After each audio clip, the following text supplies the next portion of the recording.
foremost, Madam, congratulations for this wonderful show from Wuling, and of course with Beauty Queen, of course with Miss Universe Philippines. Yes. And congratulations for your partnership with Yes, them. second year na, it's our second year working with Wuling and Miss Universe Philippines, and we're so happy that we get to do this again, bigger and bolder. And when we first started in our first year, you saw we introduced the mini EVs, and now you can see that Wuling is not just an electric company that provides mini cars, pero meron din tayong mga vans, meron din tayong mga SUVs, and next time we will have mga for businesses, mga trucks, chassis. So we're looking forward to that because we really want to start electrifying the Philippines.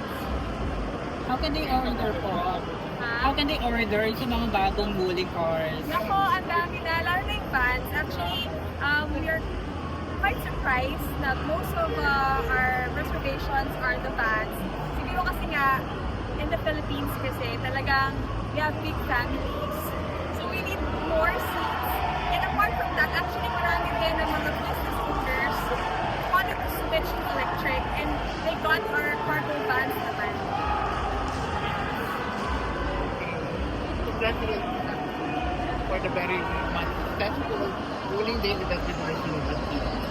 Okay, how the company plans to promote further, lalo na yung marketing strategy, not only here in Manila, but Yes, actually we already have a Cebu branch, we have a Cagayan de Oro branch, and we're opening more soon.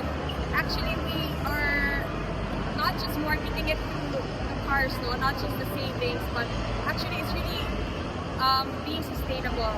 We know that we only live, how many years on Earth, pero whatever decisions we make, the products that we use, has lasting effect to our Mother Earth. Kaya nga during Earth Day kami nagkaroon nitong Wuling Day because we wanna show that in every action that we take, dapat pinag-iisipan, dapat we think about how it will affect not just our lives now, but the future generations.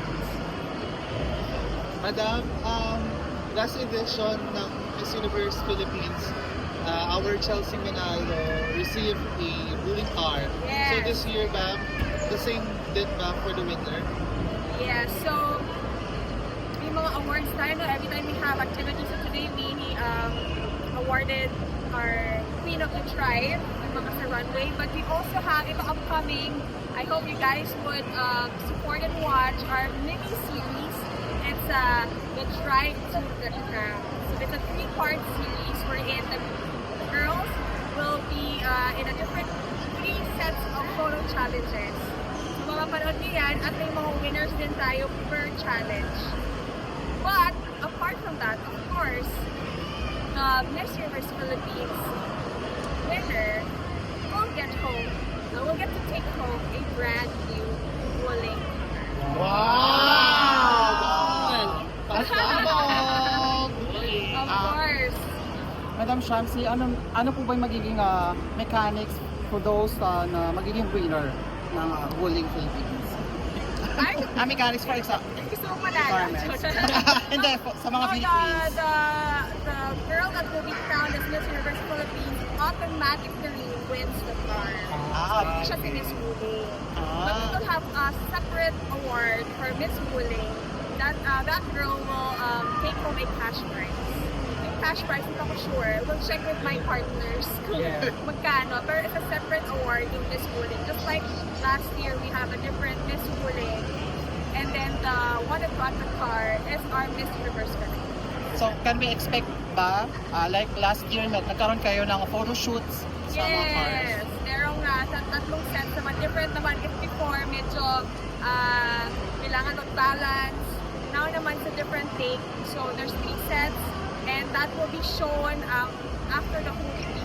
So, abangan ninyo yung aming 3-part series. And then after that, we will release all the photos of the girls.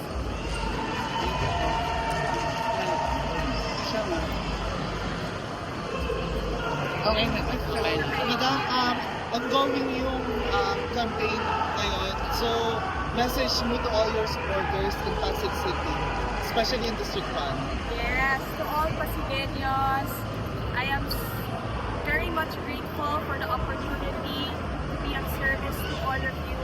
It wasn't easy, but I would always say the Shanti Subsub that I know and the Shanti Subsub that my friends and family know will always stand up for what is right and for what she believes in. No matter how tough or how difficult the situation is, she will always choose to stand for what is right. And I hope that people of Pasig would see that in me na I'm not here, you know, for my personal gain. Actually, I always say this, I'm already okay. I'm blessed in so many ways, but I believe that I can be a blessing to others. And even if sabi nila, why can't you do it privately? We've been doing it privately as a private citizen, as a company. We've always been promoting our local industries, our local talents. But you know, we realize that it's not enough. And there are certain things that you really have to change, like the system, people, and I have nothing against anybody.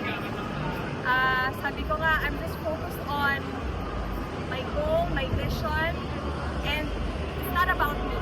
I always say this, it's not about me, it's really about all the women who look up to me, all the girls that I inspire.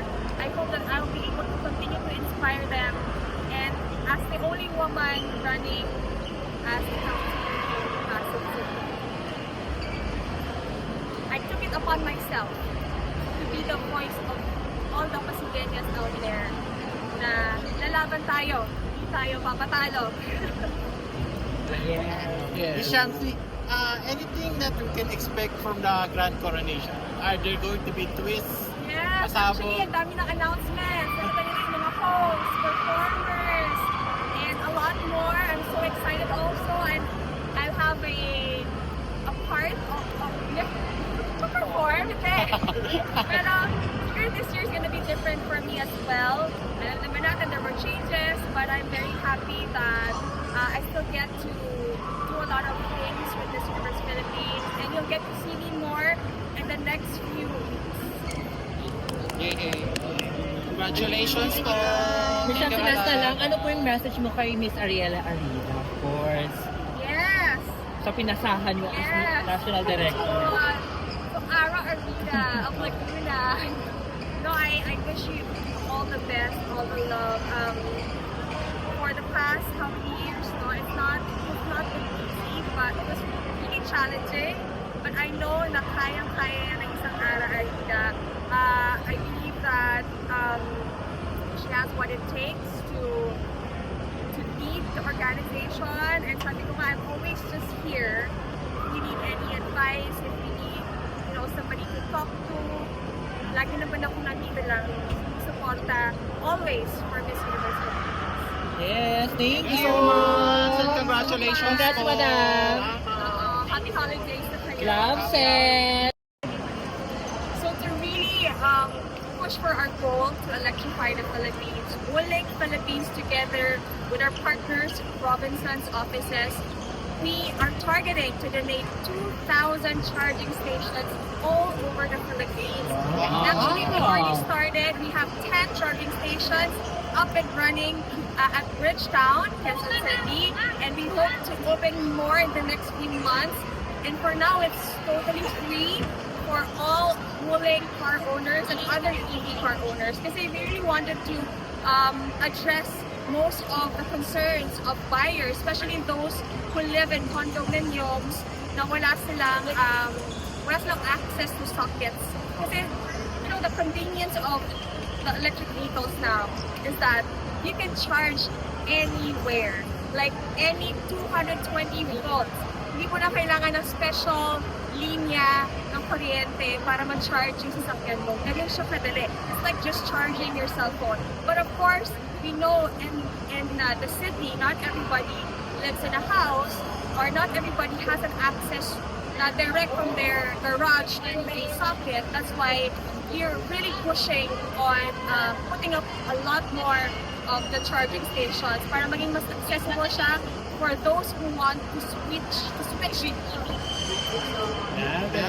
Right. Thank you po. Thank you. So, all over the Philippines na